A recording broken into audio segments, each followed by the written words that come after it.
Helmet ન પહેરનારા મુદ્દે high court હવે આકરા પાણીએ છે। હાઈકોર્ટે હેલ્મેટ મુદ્દે પોલીસની ચાટકણી કાઢી છે। કોર્ટનો નિર્દેશ છતાં કેટલા લોકો હેલ્મેટ પહેરે છે તેવો સવાલ પણ પોલીસને કર્યો છે। વધુ અપડેટ સાથે સંવાદદાતા દિવ્યા ચૌહાણ અમારી સાથે જોડાઈ ગયા છે। દિવ્યા, ટ્રાફિકના નિયમો અને હેલ્મેટને લઈને અનેક વાર હાઈકોર્ટ દ્વારા કહેવામાં આવ્યું, નિર્દેશ કરવામાં આવ્યા, તેમ છતાં પણ પરિસ્થિતિ એની એ જ આજ દેખાઈ રહી છે।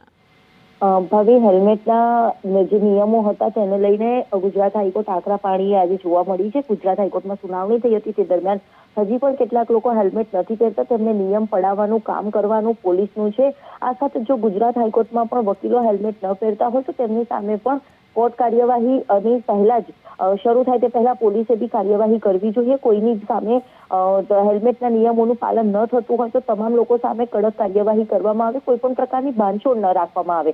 આ સાથે જાહેર જનતાને પણ એક અપીલ કરવામાં આવી છે કે કોઈ પણ જાદુઈ છડીથી કામગીરી છે તે પૂરી નથી થઈ જતી, પરંતુ તમામ લોકોએ કામગીરી કરવી જોઈએ અને તમામ લોકોએ આ હેલ્મેટને લઈને સ્વેચ્છાએ પણ હેલ્મેટ જોઈએ હોય ત્યારે તેની બીકમાં લોકો હેલ્મેટ પહેરતા હોય છે, પરંતુ પોતાના સ્વરક્ષણ માટે પણ હેલ્મેટ પહેરવું જરૂરી છે તેવી અપીલ નાગરિકોને કરી હતી અને હજી હેલ્મેટની અમલવારી થઈ નથી રહી, તેના કારણે ગુજરાત હાઈકોર્ટે પોલીસને કાર્યવાહી કરવા ટકોર કરી છે। જી, આભાર માહિતી માટે।